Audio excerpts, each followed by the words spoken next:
Welcome, one and all, to the Hammer Territory podcast. It is the Coleman and Coleman connection tonight. I think Scott likes to go with the Coleman and Coleman law firm, but regardless of what you want to call us, we're here to tell you that we are going to call this episode of the Hammer Territory podcast what we've all been waiting to call it for a week. It is the first victory recap of the season. The Braves get their first win against the Marlins in a convincing fashion, 10-0. Over Miami tonight. Scott, always a pleasure to be with you. How about those Braves getting that first win of the season? Hey, Sean, can a team need a win more than what the Braves needed on Friday night? I thought Brandon Gaudin said it best at the very end of the telecast. Maybe the two sweetest words that we could hear on Friday night was Braves win. And thank goodness they took care of business against the Marlins. Of course, just one game. They have a bit of a climb up the mountain to get back to where they want to be. But in a lot of ways, this was very, very much what the doctor ordered. And hopefully the Braves can build off it and get rolling here. And shout out to Brandon Gaudin, friend of the show. He had the perfect reaction to Shohei Ohtani's, walk-off home run in our last game in LA when he said, heartache to another level. Well, I'll be honest with you. The best way to cure heartache, Scott, is the sweet taste of victory. And it doesn't taste any sweeter than when it comes via home cooking. And that's exactly what the Braves were able to get done. I was watching the game. I'll be honest with you, as you can tell by the background, I'm doing this podcast on location with the family. We're down here in the Panhandle enjoying some vacation. But it was just so much fun to see when Marcell Ozuna hit that 2-run double to get the scoring started for tonight. Michael Harris scoring a run with Truist Park as the background. There's a difference when it comes to you seeing, when offense is your team's calling card, you so used to seeing that runner come around third base. It was so fun seeing Michael Harris score, who himself had a good night. Let's start there with the offense, Scott. Every person that you wanted to have a good night had a good night. And to me, that's the second biggest thing that stands out. We'll get to the first here in just a moment. But the big thing for me that stood out tonight, 7 hits with runners in scoring position. Just every question that we had coming into this game as to why we had not won because of the offense seemed to be answered tonight in an offensive outbreak that we all needed. Yeah, I think the stat of the game was coming into the game, the Braves had 6 hits the entire first week with runners in scoring position. 6 hits in 7 games. And on Friday night, the Braves had 7 hits with runners in scoring position. And I know we'll get it out of the way. It's the Marlins. No one's going to say the World Series is back on after beating up on, frankly, the Marlins look like a AAA team.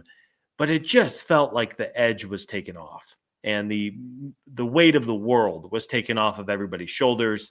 Clearly, the team, the players were frustrated after that disastrous loss on Wednesday night. We on this very podcast were very frustrated. But you said it perfectly. It was really good to see guys like Riley, Olsen, Ozuna have really good nights. And really, pretty much the whole lineup, other than 1 or 2 players, had at least 1 hit, if not got on base multiple times. And to win a game 10-0, where everybody could just kind of take the edge off and cruise to a victory, was much needed for this team and a lot of fun. You're right. Truist was full tonight, home opener a week into the season. It was really, really good to have the home crowd behind them and for the Braves to take care of business against a bad team. And I think the other thing that stands out, Scott, is that we were able to get the offense going in multiple ways. It was getting big hits from Michael Harris and Ozzie Albies, a bit of a changeup when it came to the lineup. Both of them had good nights, especially Michael Harris. The middle of our order are big bats, Ozuna, Riley, Olsen. Each of them either had an RBI hit or a home run, including Olsen and Ozuna back-to-back. And then in that 8th inning, it was the bottom of the order. Brian De La Cruz as well as Nick Allen. Both of them had good nights. We showed what our offense is capable of when it's hitting on all cylinders. The ability to hit home runs, the ability to create opportunities, and the ability to convert them with runners in scoring position. It was really good to see not only the offensive outburst occur, but it occur in multiple ways that shows that our offense can get it going. If the home run ball's not there, we're fully capable of hitting with runners in scoring position. Or if we want to outpower teams, we can do that as well. It was good to see the whole arsenal on display tonight. It really was. And it's funny. That very first inning, I think everybody in the ballpark kind of groaned and rolled their eyes when the Braves had 2 runners on and there were back-to-back strikeouts, I think, from Ozuna and Olsen to end the inning, and the Braves didn't score. And it was here we go again. Team can't score, can't get the big hit. And thankfully, that was short-lived. A really nice third inning. Marcell Ozuna, as good as he's been at getting on base this season, he hadn't really had a lot of power to show for it. He had the homer tonight. He had the double in the gap that brought in 2 runs, which was really good to see.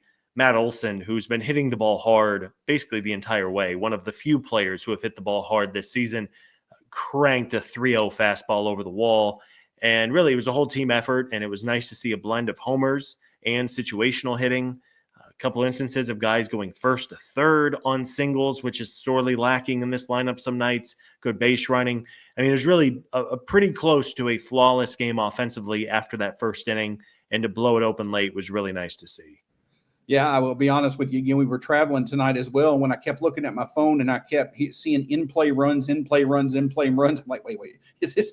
I'm not watching a rerun of the 2023 season. This is 2025, right? Yeah. And it was so much fun to see. But the other thing that we need to certainly discuss that we could spend 2 hours on is yet another unbelievable performance when it comes to Spencer Schwellenbach, who was absolutely on his game. And he actually is going to be our FanDuel spotlight of the night when it comes to player performance. And that, of course, is Spencer Schwellenbach. Just another outstanding, I believe Brandon Gaudin called it a masterpiece. 8 innings, I believe 10 strikeouts tonight, no earned runs, very few runners, allowed on base, just sheer dominance. Once again, and Scott, we're getting to the point when it comes to Spencer Schwellenbach, when he doesn't have a start like that. That is the outlier. That's the anomaly. That's how so good and so consistent he's been. You were singing his praises from the high heavens for every valid reason possible in the offseason. He's delivered. It is so awesome to see. It just does not seem like there's any moment where he can't deliver on the mound for the Braves. Yeah, I called Spencer Schwellenbach on Twitter tonight one of the best pitchers in baseball. And he is. And the numbers speak for themselves. He's thrown now 14 innings. He's thrown 14 shutout innings, Sean. Has not given up a run. 10 strikeouts tonight. In 2 starts, he's only walked a batter 1 time. There was a national writer, I forget who tonight, but he tweeted that Schwellenbach might have the best command of any pitcher in baseball. That's crazy. I went back and looked. Schwellenbach was pitching in the minor leagues this week. A year ago was his minor league debut. And just a year later, he might genuinely have a claim to, 1, the best command, and might be a top 10 pitcher in the game? He was last season and the second half, and it feels like Schwellenbach is even better this year. The command is so good. His velocity is up too. He hit 98 a couple of times on Friday night. He is just the complete pitcher with 5 pitches that he can go to basically whenever he wants, whether he's ahead in the count 0-2 or if he's behind 3-0, which is rare for him. He's so masterful out there. And I mean, the Braves have just struck gold in spades with Schwellenbach. And I mean, he's just so damn good, man. Yeah, if you want to put it into perspective, he has 23 career starts under his belt now in the majors. 135 strikeouts in those 23 starts, Scott. 25 walks. Literally only 25 walks in 23 career starts. But let's continue to put it into perspective. 14 straight starts. We're talking about 23 career starts under his belt. For his last 14 starts, he's allowed 3 runs or less in those starts. Since 1988, only Alex Wood has had a longer streak, 15 such starts, for any Braves pitcher under 25. That's how good Spencer Schwellenbach has been. And if you want to continue to talk about him among the best in the game right now, Paul Skeens, I know that everybody loves Paul Skeens. They should. It's incredible what Paul Skeens is. The start to his career has been historic. I'm not saying that Spencer Schwellenbach has been as dominant as Paul Skeens. I am saying that since the end of June of last year, he's been just as effective, and the numbers back it up. That's how good he's been. So when we talk about him being among the best in the game, when we talk about Spencer Schwellenbach, just in Scott's words, potentially being a dark horse candidate for the Cy Young, the numbers legitimately back it up, and you couldn't have a better start to the season. Yeah, I mean, you look at the leaderboards since the second half of last year began, which is in terms of the 162 game season is around July 1st. You look at the leaderboards, Schwellenbach paces with basically everyone who is anyone in this league. Chris Sale, Paul Skeens, Zach Wheeler, Tarek Skubal, Garrett Crochet, the best of the best in Major League Baseball. And his numbers compare. And you had the great poll last season about just how good Schwellenbach was, not only just on the whole, but against great competition, throwing 6 scoreless against the Padres just a week ago. The Marlins had no prayer tonight. They had no barrels, 0 barreled baseballs in 8 innings. They had no chance. They had 2 singles, 2 scatter shot singles, and that was it. Schwellenbach really is making a name for himself nationally, and it's early. We got a lot of baseball to go, but if he keeps this up, man, we may legitimately be talking about a Cy Young candidate this time in September, 6 months from now. And he's just so good. I'm out of words to say. Calling him good feels like a disservice.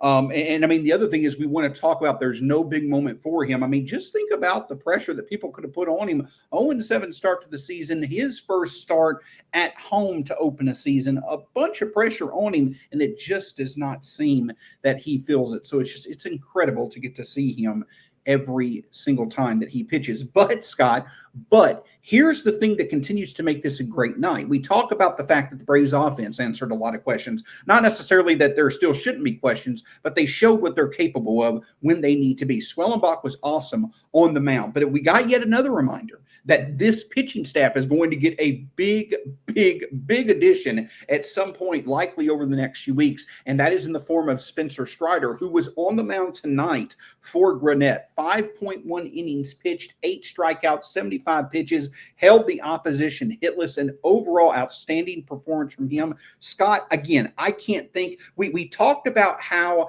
in our 7th loss of the season, Hollywood could not have written a script that could have made it a more heart-aching loss than we had against the Dodgers. I don't think Hollywood could have wrote a better script to make our 8th game of the season a better experience. Getting the win, Schwellenbach being awesome on the mound, but Strider showing what he's capable of and reminding people we're going to have both of them on the mound with Chris Sale in Atlanta sooner rather than later.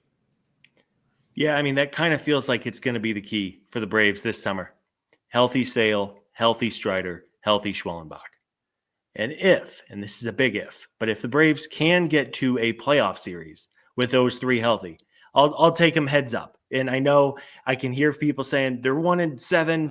They, 2 nights ago, you guys were yelling about how terrible they're playing. And they did have a really bad first week.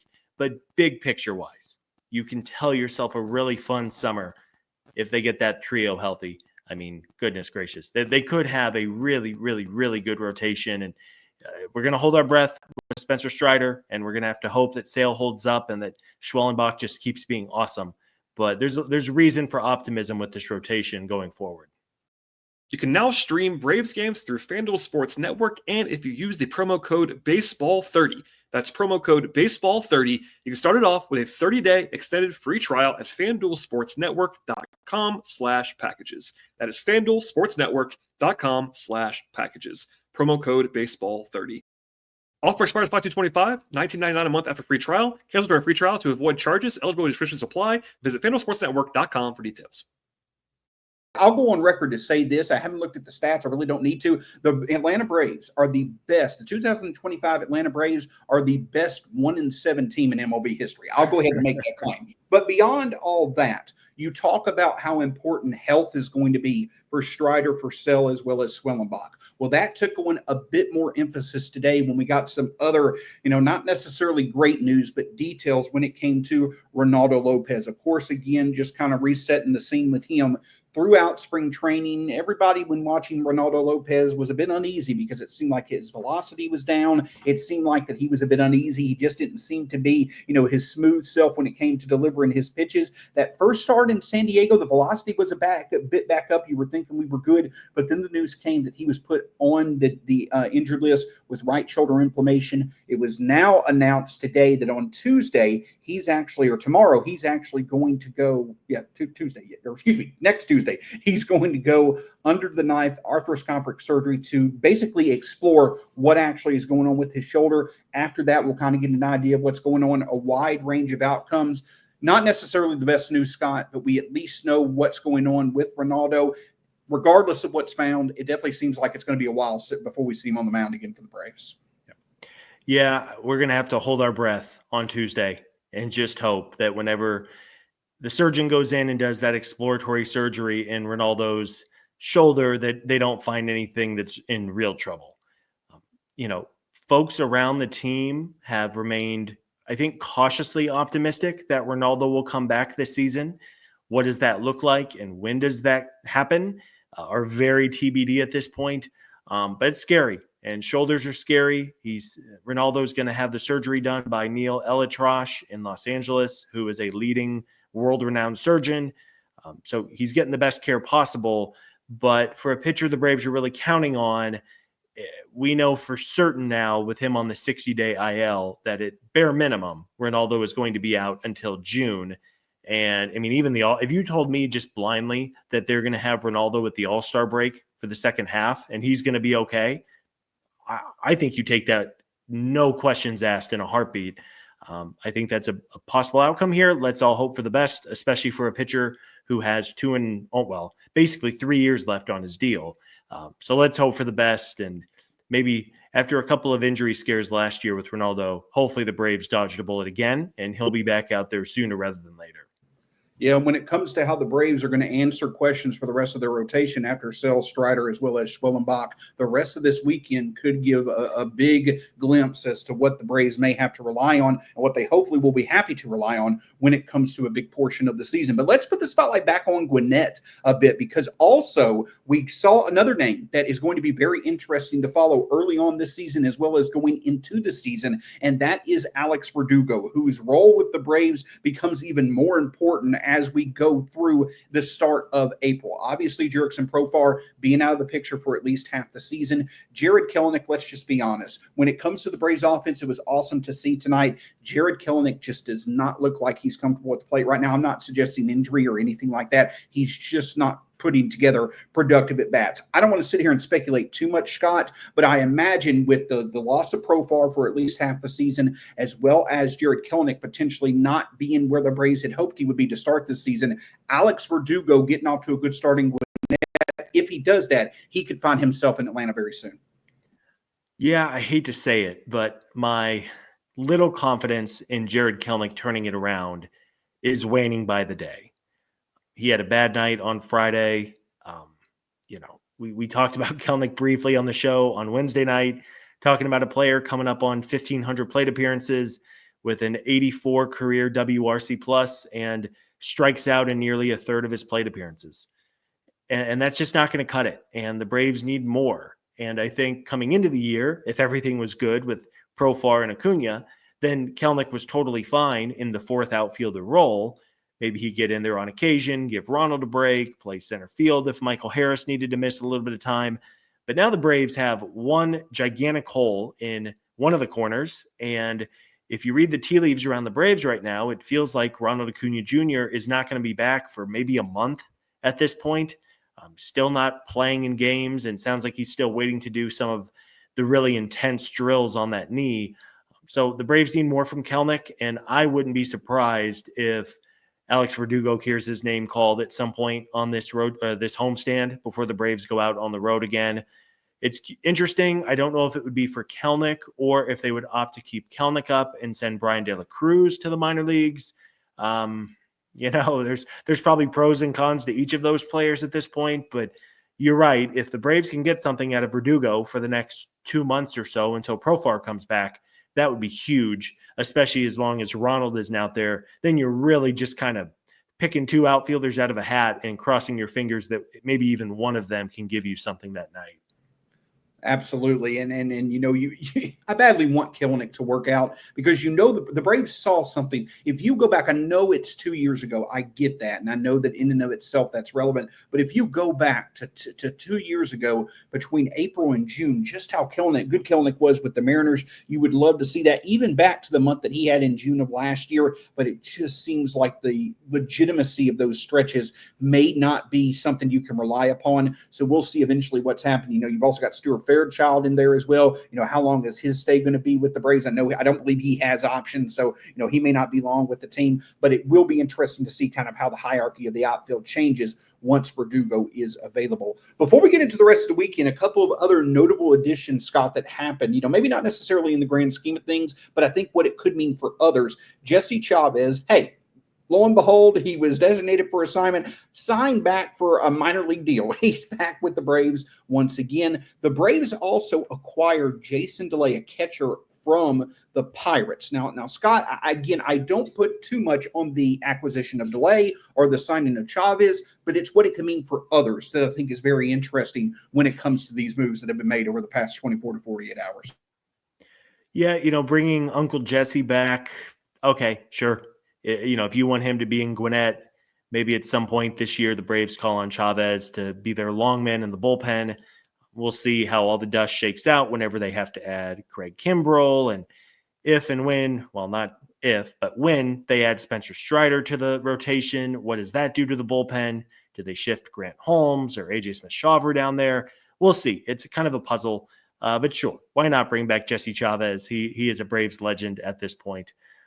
And then, the trade for Jason DeLay, Jason DeLay is not going to make any kind of real impact on the big league Braves, but it was interesting because when that trade was announced, the beat writers seemed to think that was a sign that Chadwick Tromp would be DFA'd when Sean Murphy is ready to go, and that could be any day at this point.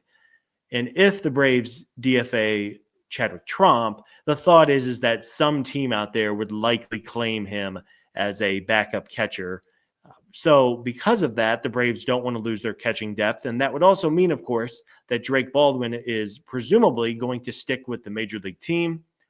That's something we talked about a lot this offseason. I don't know if you feel strongly, Sean, but if the Braves opt to keep Baldwin up when Sean Murphy comes back, is it going to be a 50-50 platoon? Is it going to be 60-40? Is it 70-30? Could they give Drake Baldwin an outfielder's mitt and have him go play left field and for a couple days in batting practice and see how it goes? I don't know. I mean, I think big picture, I want Drake Baldwin to play every day because I think he'll get better. But at the same time, he has nothing to prove in Gwinnett. I mean, he's going to go down there and hit the crap out of the ball. So really am curious to see how the Braves handle this catcher situation moving forward.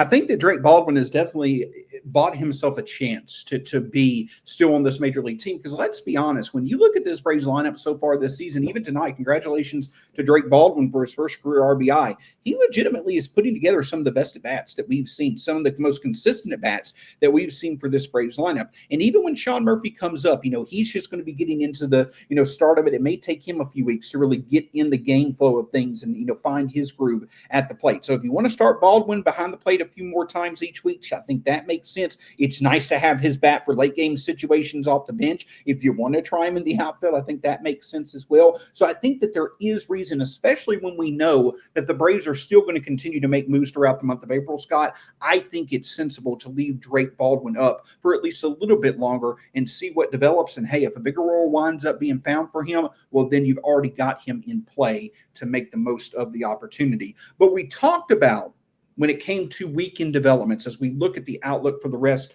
of this weekend, Scott, we talked about the fact that Sean Murphy is going to likely make his debut at some point. That certainly is going to be something to watch. But I think that another key development that we've seen over the past couple of days, we had an off day today. Spencer Schwellenbach went 8 innings tonight. Aaron Bummer was the only reliever to pitch tonight. Something to watch out for as we see AJ Smith-Shawver on the mound on Saturday and then Grant Holmes on Sunday. This bullpen should be fresh, and I think that's a really good development for the Braves to not only win this series, but also have the quality of arms to maybe get a series sweep as well. Yeah, and I think all eyes will be on AJ Smith-Shawver on Saturday night. The stuff was wicked against the Padres, but he just didn't have full command. And obviously, there is a very large talent gap between the San Diego Padres and the Miami Marlins. So it really is a start where you kind of want to be greedy and say Smith-Shawver should have a really good game. And that's maybe a little reckless to say for a guy who's going to be making his 4th or 5th major league start. But let's hope that Smith-Shawver has his command and is able to work deeper into the game, continue to get a lot of swing and miss, which was really encouraging in his first start. And then Grant Holmes on Sunday, similarly, no one's going to hold it against Grant for not having a masterpiece against the Dodgers at Dodger Stadium on Monday night. Hopefully he's able to settle in. And frankly, the Braves are going to need Grant Holmes to pitch well on Sunday because they are going to likely face Sandy Alcantara from Miami. He's awesome when he's healthy. But as you said a moment ago, you're not only going to have maybe your number 4 and 5 in the rotation going, but you do have your bullpen healthy, and hopefully Brian Snitker is able to go into those guys he trusts at the first sign of danger. And hey, in a perfect world, this Marlins lineup is really, really bad, Sean, and I am sure to jinx it, and they're going to have like 15 singles in one of these games. But it really is a lineup you should be able to mow down with relative ease. Yeah, and the bullpen, was what I wanted to hit on first because it's good to have them there. But Smith-Shawver and Grant Holmes, it's not just about them making the most of their opportunities now. With Ronaldo Lopez, obviously, out of the picture himself likely for at least a month or so. Bryce Elder, I just don't think is going to stick for long. Smith-Shawver as well as Grant Holmes, everything is in front of them. They have every opportunity to solidify themselves. And if they can solidify themselves to what we've seen so far, this Braves starting staff can be one of the best in the National League with them being the 4th and 5th starter. That to me is something really, really to watch out for, is if they can have a good start, each of them against the Marlins, they could really set themselves up to have a successful April. And then you can start to see once again, not only the starting staff be a strength of this Braves team, but also with a lot of potential and a lot of youthful production, which is what we've all been waiting for coming into a season where there were so many questions about this Braves starting staff. Yeah, I mean, you want to talk about an opportunity to win a roster spot for the entire season. It is right there, especially for Smith-Shawver. I think it was pretty clear by the Braves' actions that Grant Holmes is going to be in the rotation, or at least they want him to be in the rotation. But for Smith-Shawver, he's a young kid, 22 years old. Without Ronaldo and with the Braves trading Ian Anderson a couple of weeks ago, frankly, there's just not a lot of depth in Gwinnett right now. And it seems like Bryce Elder, even if we all have to close our eyes when he pitches, is pretty locked into that 6th starter spot, especially once Strider comes back. And we'll see. I mean, last year, the Braves very, very much preached caution and gave their starters every amount of rest imaginable. Will they do that again? I don't know. We're still early in the season. So far, everybody has pitched on normal days of rest. But as we get into it, and when the Braves inevitably have a stretch where they play 21 games in 22 days, are they going to lean on Bryce Elder? Do they start maybe considering a bullpen game every now and then too, if they don't want to go the Elder 6 starter route? Really going to be interesting to see how they navigate it, because we saw last year, whenever the pitchers had extra days of rest, it worked out more times than not. But because you lost Ronaldo so early in the year, that might be easier said than done going forward. Absolutely. Scott, a few more quick questions in terms of tonight. Your thoughts on the Braves lineup structure? Snitker changed it up a bit. Michael Harris and Ozzie Albies at the top of the order, followed by Ozuna, Olsen, as well as Riley. I'll be honest, I'm not the biggest fan of it just because just with the overall approach that we've seen from Michael Harris and Ozzie Albies, I know it worked tonight. I don't necessarily know long-term if it's the best setup. I would rather have one of Ozuna or Olsen up there, but I guess it worked tonight. But I guess the biggest thing I'm getting at is for Snitker, don't stop experimenting. Hey, it worked tonight, but if you go 1 or 2 games and you go into this Phillies series where it's not working, get your best hitters up in that 2, 3, and 4 spot. What are your thoughts on the lineup tonight and the overall changing of the lineup that we've seen so far for the Braves? Yeah, I think all things equal, I would prefer to have the trio of Riley, Olsen, and Ozuna batting 2, 3, 4 in some order. Ozzie against lefties, I love him at the top of the lineup, but if you face a lefty starter and then you're facing a couple of righty relievers, then you're getting left-handed Ozzie Albies leading off late in games. Don't necessarily love that. Similarly, Michael Harris has had a good couple of games. Against righties, he's really good. Lefties, similarly, not as strong. So I don't know. We'll see what Snit does. I think you're right, Sean. I think Snit probably plays around with this lineup. Of course, it worked tonight. They scored 10 runs. So if I had to bet you $5, it will be Michael Harris and Ozzie Albies at 1-2 in the lineup on Saturday. But if they score 2 runs on Saturday, then maybe he changes it again on Sunday. It feels like it's going to be pretty fluid moving forward. And then just one more lineup note that Nick Allen started at shortstop again tonight. I think now the Braves have played 8 games, and it's 4 starts for Orlando, 4 starts for Allen, and I believe 3 of the last 4 games Nick has started at shortstop. It should be his job. It should be his job. Yeah, I like Nick Allen.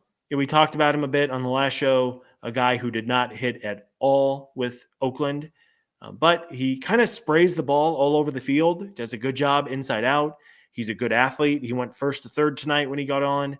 I don't know if anyone's going to expect him to be prime Francisco Lindor out there, but I think we know who Orlando Arcia is at this point, and Allen's glove is really strong, which is a prerequisite for the Braves. If you're going to play shortstop, it's the reason that Nacho Alvarez has seemingly been kicked to the curb.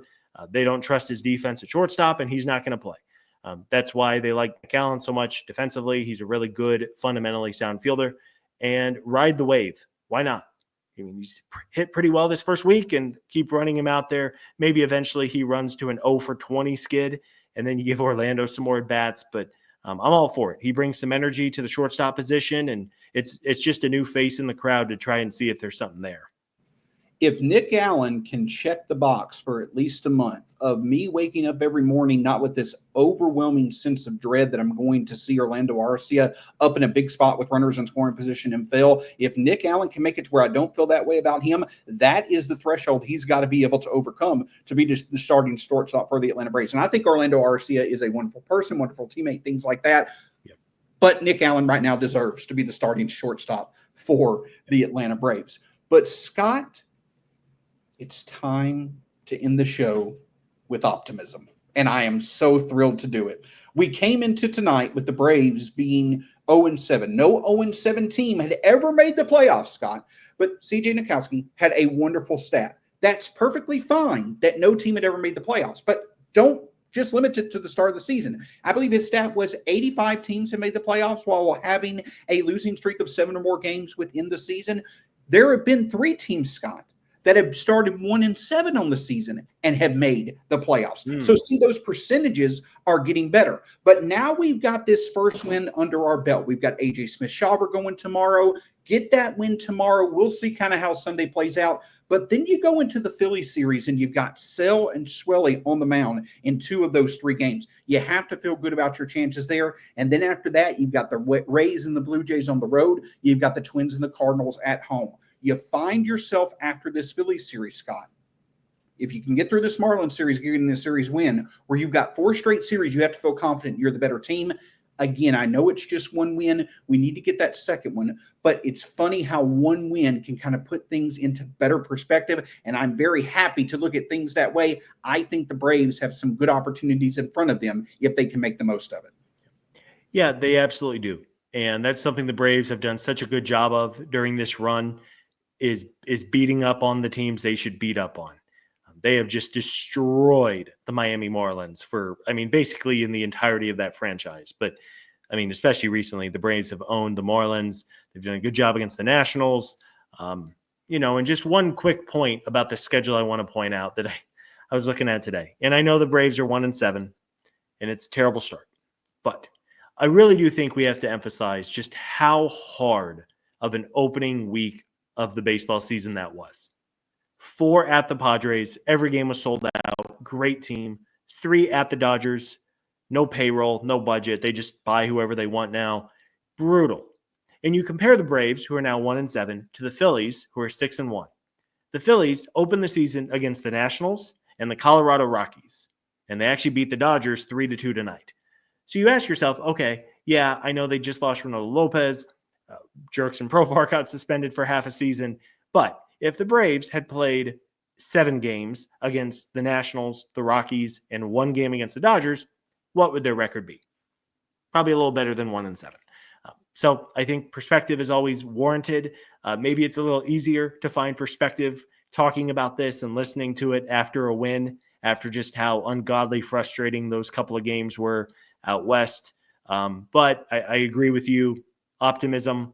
There's reasons for hope with this team. And yes, it was a week from hell. And hopefully this time in a month, we look back on it and go, man, they put us through our paces that first week of the year. But now that's the Braves that we were all hoping and expecting to see. And they get on a winning streak here soon.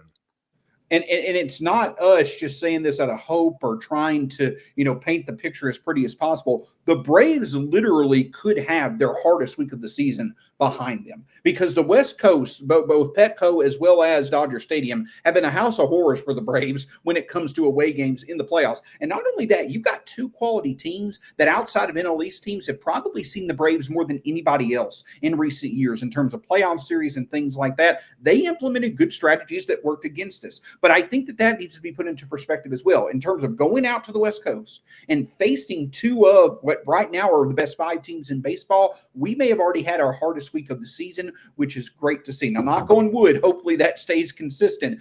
But again, it's just good to get that one win, and it's going to be awesome to see Truist rocking once again, hopefully getting that second win with A.J. Smith-Shawver on the mound. Scott, anything else from you as we wrap up this edition of the Hammer Territory podcast, sir? Not a whole lot else, Sean. A good night for the Atlanta Braves. The Braves win, get their first win of 2025. Spencer Strider was awesome down in Gwinnett. We'll see what the future holds for Strider, whether he has one more rehab start in him or if he's going to be up with the big league Braves here soon. That's really exciting. He had 8 strikeouts tonight in 5 1/3, which is awesome. Velocity was good. So the Braves needed a day like this. And it's exciting to have a win to talk about, finally, mercifully, a win. And hopefully they rolled. They take care of business on Saturday and Sunday. And then we're doing our Sunday night podcast talking about a really good weekend for Atlanta and then turning our focus to the Phillies. Absolutely. And it's going to be great to see. And don't forget, there's some great offers out there when it comes to FanDuel. If you're a Braves fan, being able to go through FanDuel to be able to see the Braves as much as you'd like to, that's a great way to start the season. Make sure you check out Scott. Probably one of, if not the best followers when it comes to covering the Braves on social media. Plenty of other great ones out there, but Scott takes the cake quite a few times. At Scott Coleman 55, myself at StatsSAC on Twitter/X. Of course, you can find Hammer Territory across all forms of social media, part of the Foul Territory family of podcasts. It's been the Coleman and Coleman Connection, enjoying the first Braves win of the season. To everyone, hope you have a great night. Have a good weekend. Scott and Brad will be back to wrap up the series with the Marlins and preview the series against the Phillies on Sunday. Until next time, go Braves. We'll talk to you again soon here on the Hammer Territory podcast.